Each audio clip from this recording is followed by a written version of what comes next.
Have you ever noticed how some people seem to have an almost supernatural control over the environment around them without saying a word?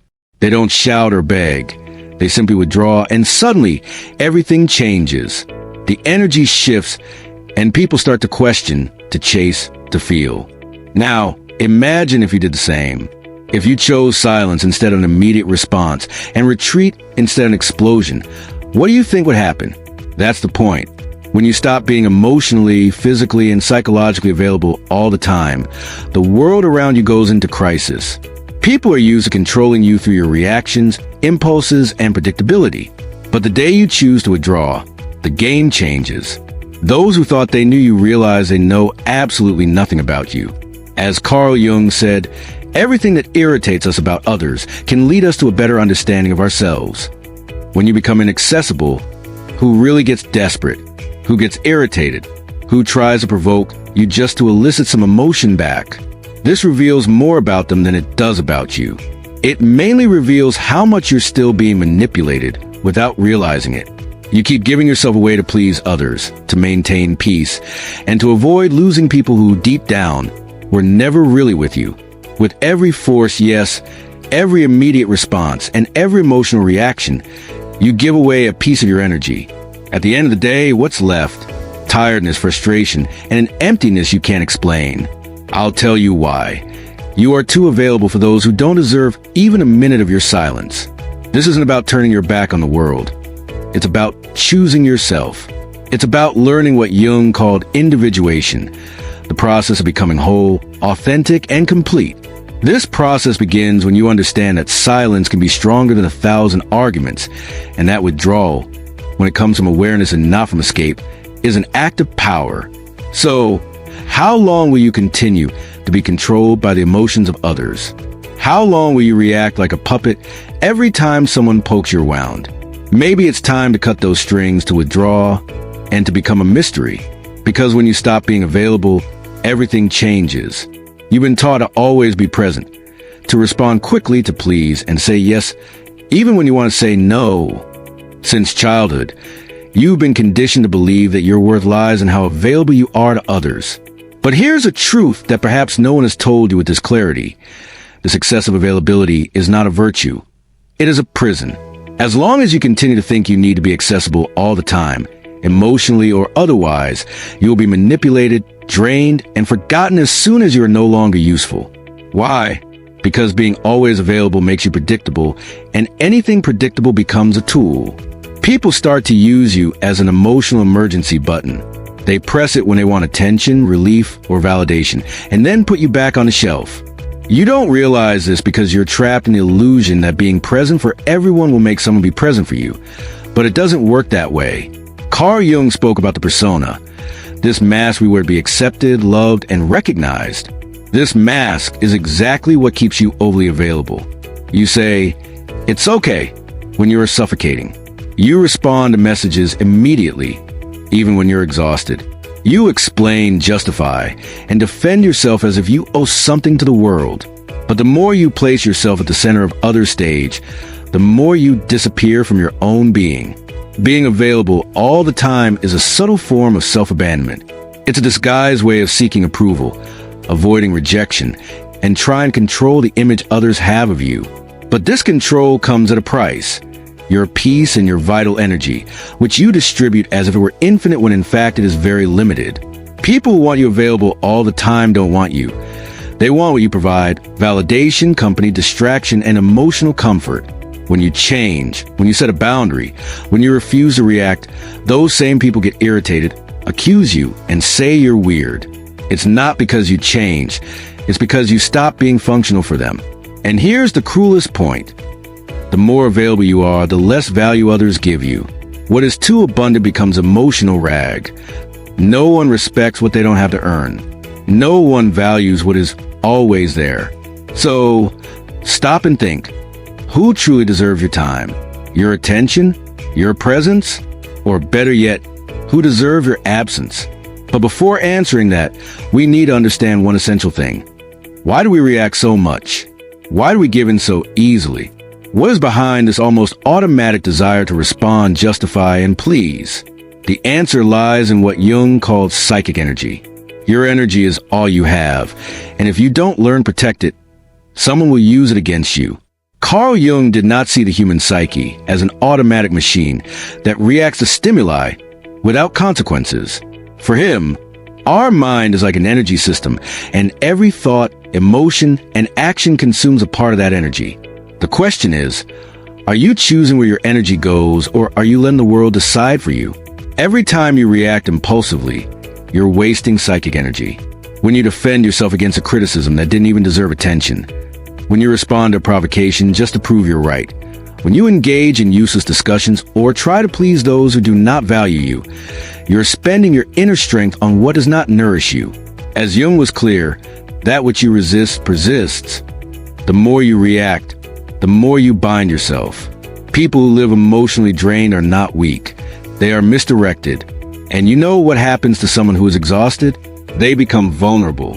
When you are vulnerable, you become easy prey. Manipulative, opportunistic, and emotionally needy people can sense this. They notice that you don't know how to guard your energy, that you react to everything, and that you're always trying to solve the world. And they take advantage of it. Jung said that a healthy psyche is one that knows how to keep energy within the system. This means knowing how to say no without guilt, how to remain silent without feeling cowardly, and how to observe before acting. True power is not in reacting. It is in choosing when and how to act. This is only possible when you know yourself well enough to recognize your own impulses. How many times have you lost sleep over an unresolved conversation? How many times have you spent hours ruminating on what you should have said, or trying to understand why someone treated you poorly? This is energy being drained without return. You are keeping alive ghosts that should have died long ago and feeding dynamics that only exist because you insist on responding. Psychic energy is like a force field. When well guarded, it creates presence. You enter a room and command respect without saying a word. But when poorly managed, you become invisible, reactive, and fragile. The world has no mercy for those who give in easily. Therefore, start observing your own triggers. What makes you react automatically? What makes you lose your center? These are the exact points where your energy escapes. And that is where you need to work. Not to become cold or indifferent, but to be selective. To be sovereign over yourself. Here comes one of Jung's greatest revelations. When you conserve your energy, you break projections that others place upon you. And that bothers them a lot. You think you are in control. You believe your reactions are conscious choices. But the truth is darker. Most of your emotional responses are programmed, and those who understand this manipulate you easily. Opportunistic people don't need to raise their voices or threaten you. They just trigger the buttons you've left exposed, and you react always. Carl Jung called projection the psychological mechanism through which people project onto others what they cannot see in themselves. But there's another side to this phenomenon that few notice. While others project onto you, you also become the receptacle for these images. The more emotionally available you are, the more you become a blank canvas for these projections. You know that friend who only reaches out when they are in crisis? That partner who always needs to save the day? That person who praises you, but only as long as you are useful to them? None of this is by chance. They are not relating to you. They are relating to the idea of you, to the role you agree to play. And why do you agree? Because you are afraid of disappointing, afraid of not being loved, afraid of being abandoned. The most effective manipulation doesn't happen in shouting. It happens in the silence of guilt, when you feel that you owe something to the other, when you believe you need to be available, to help, to understand, even when it destroys you inside. Here is the central point. The manipulator doesn't need to control you. They just need you to keep reacting the same way. But when you stop reacting, the game breaks. When you start saying no, responding with silence, and withdrawing instead of explaining yourself, the projections begin to crumble. The mask they put on you falls, and this leaves people unsettled because they no longer know who you are. Worse, now they are forced to look at themselves, and not everyone is prepared for that. Your unavailability is a threat because it forces others to confront their own emptiness. The silence you offer reveals the internal noise they don't want to hear. And then comes the attack, the criticism, the emotional drama. Not because you are wrong, but because you stopped serving as a convenient mirror. Jung said, "We do not become enlightened by imagining figures of light, but by making the darkness conscious." When you withdraw and stop feeding the cycle, the other shadow begins to emerge. And this is unbearable for those who have always used you as an escape. Are you ready to deal with the discomfort of being misunderstood, rejected, or even attacked for protecting yourself?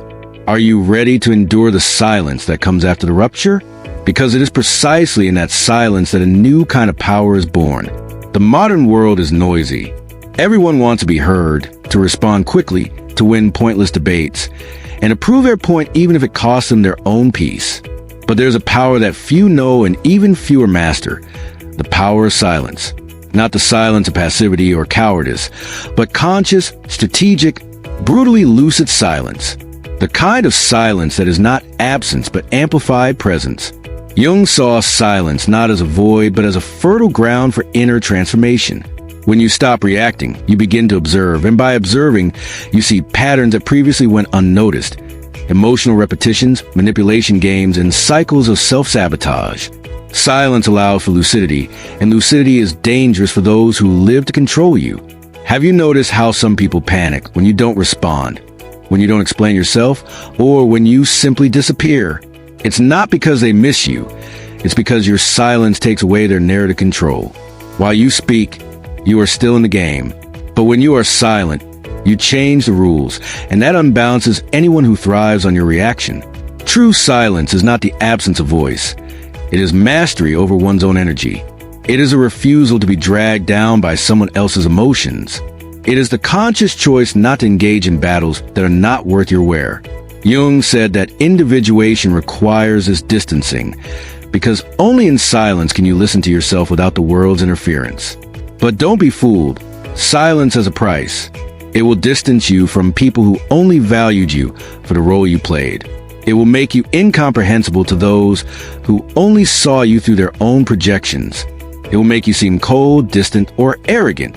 But all of this is a reaction from those who never wanted to deal with your depth, only with your utility. The more you mature, the more selective you become with your words, because you understand that each sentence is an energetic investment, and not everyone deserves access to your truth. Sometimes, silence is not retreat. It is sovereignty. It is a language of those who no longer need to prove anything to anyone. The most powerful silence is not the one that disturbs others. It is a silence that reconstructs you from within. The silence that connects you to something beyond external approval.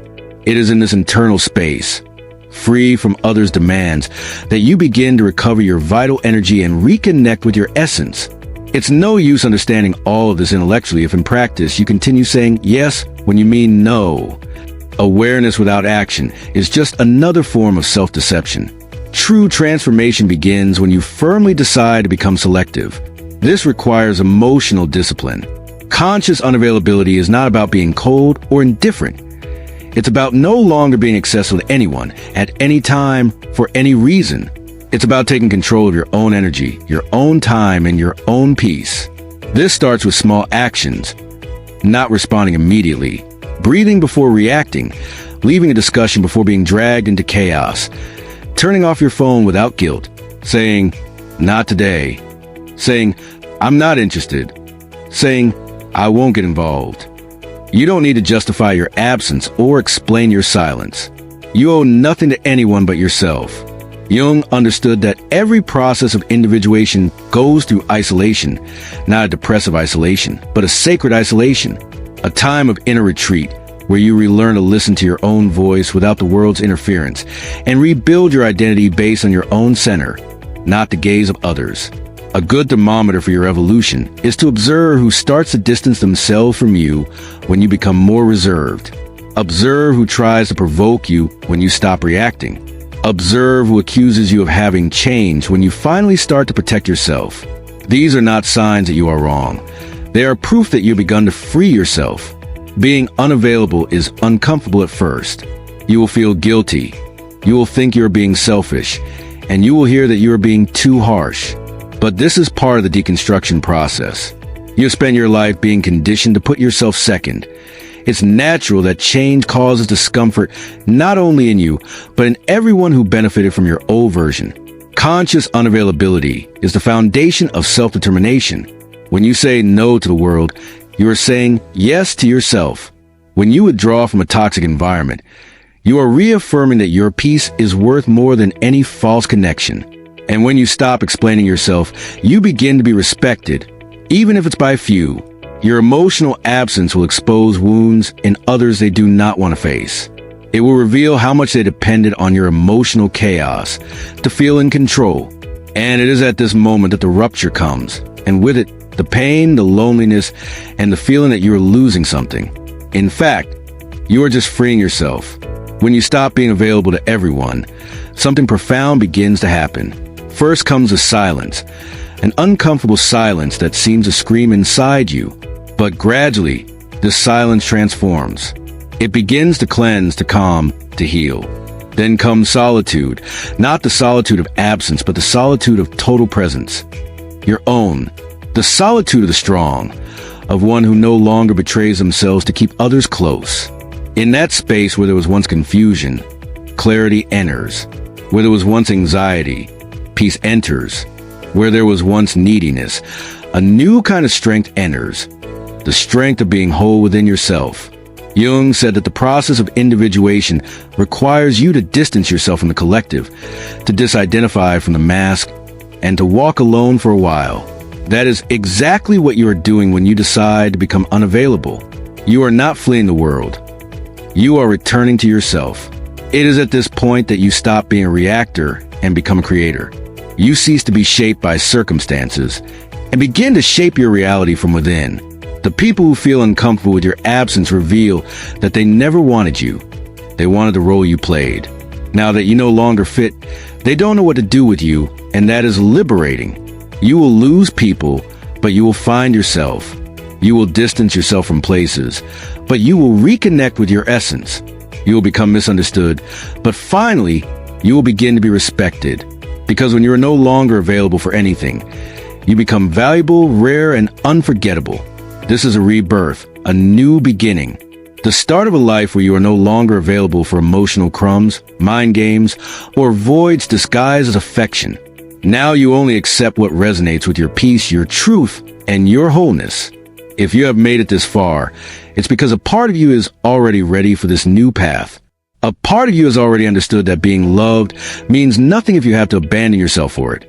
And that true self-love begins when you choose yourself, even if it costs you to be alone for a while.